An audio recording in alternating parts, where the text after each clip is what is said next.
Hi, my name is Kat, and this is our daily tarot. The opening card that we have for today is the Moon.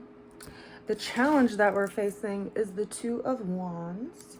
The way that we're going to get through the challenge is the Sun, and the ultimate outcome of the day is the Hermit card. So we have three major arcanas, which means we're working with some life lessons today in some capacity. Doesn't have to be painful work or hard work, but it is what we're here to do, right? We're here on this earth plane to learn, to grow, and to work through things. And life gives us challenges and friction so that we can grow and we can become better examples of ourselves as we heal our lives and our wounds, and we engage with people in an intentional, heart-centered way. Opening card of the day is the Moon. So we are in the darkest hour, right? The Moon card is all about having this sense of being led astray, being led off of our path.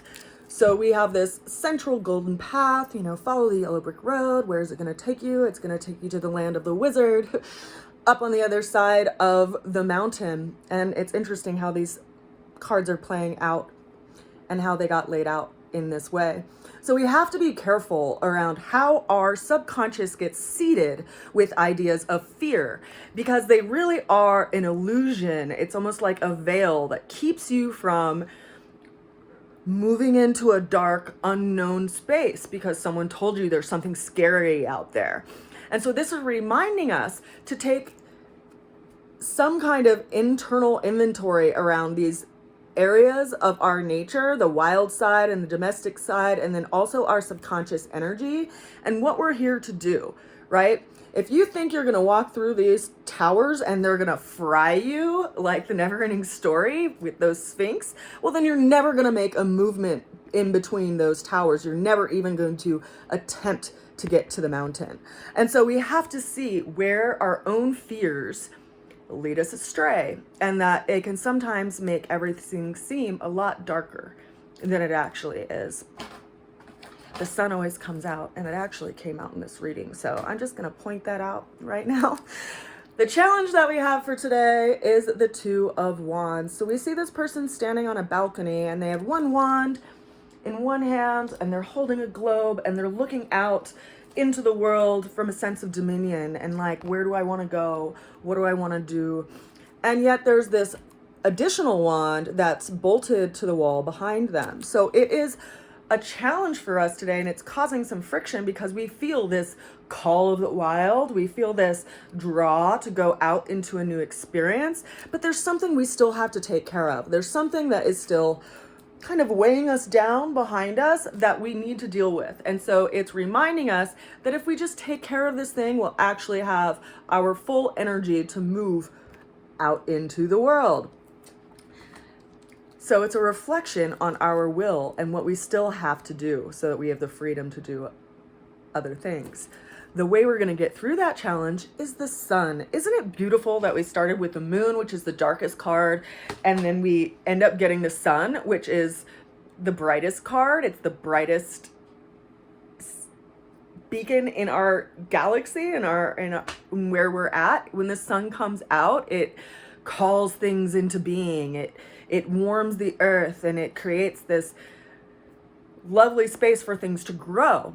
And so it's reminding us of that, right? This cycle of dark and light within this reading. And when the Sun card comes into a reading, it's the most beneficial card to come out, and it's bringing into our sense, quite literally, of what we need to come out of ourselves, like how we can shine our brightest light in the world.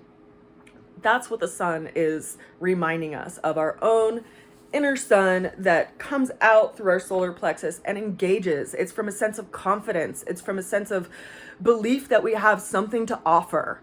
And we do, right? We just have to take care of some things before we really have the full energy to offer that thing. The ultimate outcome for today is the Hermit card.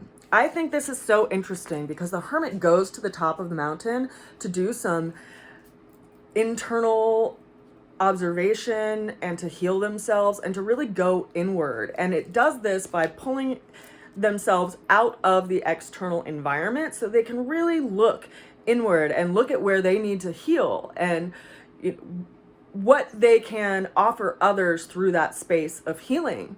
And it's so cool to me that the first card that we have, we see the mountain. And then the ultimate outcome for the day is that we are on the mountain. And so this is reminding us that fears are just going to get in your way of actually moving into the direction that you want and that you feel called. And what happens when you actually become fearless, right? What does it take to actually engage you so that you know that you have an energy that you can bring to a situation?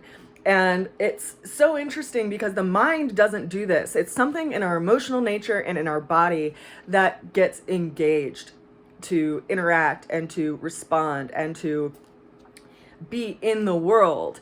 Because you can have fear that can put you in the corner of your house and you can never ever leave your house, right? Because of everything that's out there in the big bad world. Or you could have fear of something that's in your house that can make you get out of your house, right? Or you become fearless and go seek out what is in your house or what is outside of your house. How do you engage? What is on the other side of that coin, right? And what's along the edge? And how do you get to this space where you can have some separation and don't feel so controlled by one side or the other? How can we be in between? So we're in a place of reflection today, possibly reflecting on our own nature and where we've been self-critical and really taking in and percolating all the information and everything that we see and seeing what's useful and what's not useful. And this energy of Virgo is the assimilator, right? It's that which is like, it's like the bouncer of the club. It's like, you can get in. Oh no, you're trouble. You can't get in. So can we have that character in our own nature that's like our inner bouncer? That's like, no, you can't get into the club. You don't get to rule this roost. You got to stay outside, fear. Versus like, oh, courage, you can come into the club. Oh, big heart that wants to exchange in the world and wants to be present, you can come into the club. Troll that wants to rip everybody apart, you don't get access in the club. You don't even get access into the subconscious. How do we control and monitor and have some kind of filter around what we take in? Because right now there's a lot of impressions in the world and you get to decide if it fits. That's our reading for today. I send you guys so much love and a good wish as we get through this. And I just want to remind you, you are fearless. You have so much courage in your heart. And it all comes down to how you engage. I send you so much love, and I'll see you again soon. Bye for now.